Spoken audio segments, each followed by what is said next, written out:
Olá a todos! Hoje nós iremos aprender sobre vetores. Bom, para isso, entenderemos um problema. Declaramos uma variável e atribuímos a essa variável um valor. Fizemos isso para cada variável. Porém, isso pode se tornar muito trabalhoso quando temos um número muito grande de valores. Para isso, existem os vetores.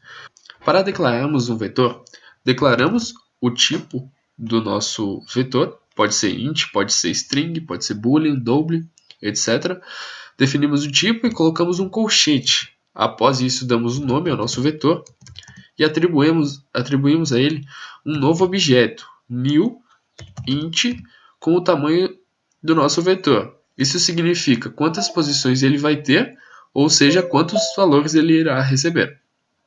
No caso, como exemplo 10.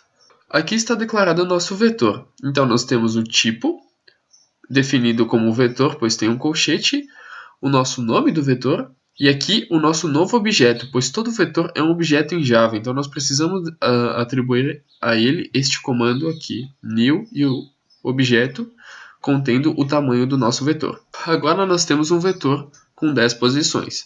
Para definirmos os valores, colocamos o nome e entre colchetes a posição do nosso vetor. O nosso vetor sempre vai começar em 0 e vai ir até o tamanho dele menos 1. Isso significa que se o nosso vetor tem 10 posições, ele vai começar no 0, vai ir para 1, vai ir para 2, vai ir para 3. É o tamanho do nosso vetor, contendo a posição 0 até o tamanho do nosso vetor menos 1, que é, no exemplo aqui, 9. Mesmo assim, fica difícil declararmos nosso vetor de idades colocando cada posição com algum valor, né? Para isso, nós utilizamos o comando for. Definimos, então, o comando for. E aqui, definimos uma variável i igual a 0. Definimos que i vai ser menor do que o tamanho do nosso vetor. Aqui significa que i vai ir até 9, porque 10 já não é menor do que 10, né? Então, nós definimos que ele receberá um incremento. Então, pronto o nosso for.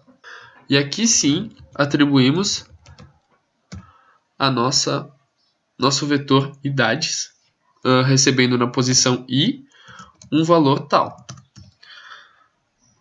Isso significa que a cada incremento do i, o i receberá mais 1. Então, ele vai começar no 0, vai ir para 1, vai ir para 2, até chegar no 9.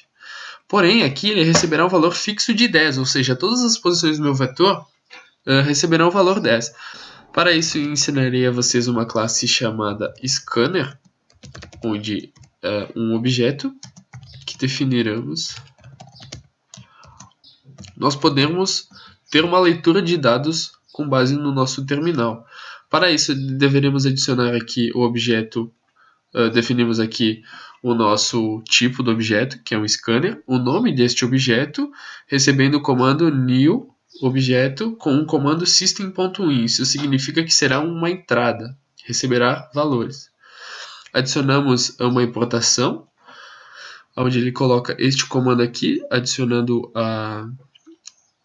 o objeto scanner ao nosso projeto. E agora sim, nós podemos atribuir aqui um comando onde ele receberá uma entrada de dados para cada posição do vetor de idades. Para isso, definimos o nome do nosso scanner, leitor.nextInt. Isto porque nós definimos o nosso vetor como int, então nós colocamos o comando nextInt. E agora, a cada vez que for rodar este laço, nós poderemos adicionar uma entrada no nosso terminal. E também para nós podermos visualizar os nossos valores, vamos definir um print na nossa tela, né? Que é o nosso system.out.println com idade na posição i, recebendo idades na posição i. O que eu fiz aqui nesse system? Deixa eu ver. Faltou mais aqui. Eu defini idade colchetes E aqui eu coloquei a variável i. Isso significa que nós poderemos ver a idade que tem na posição i e aqui sim o valor idade.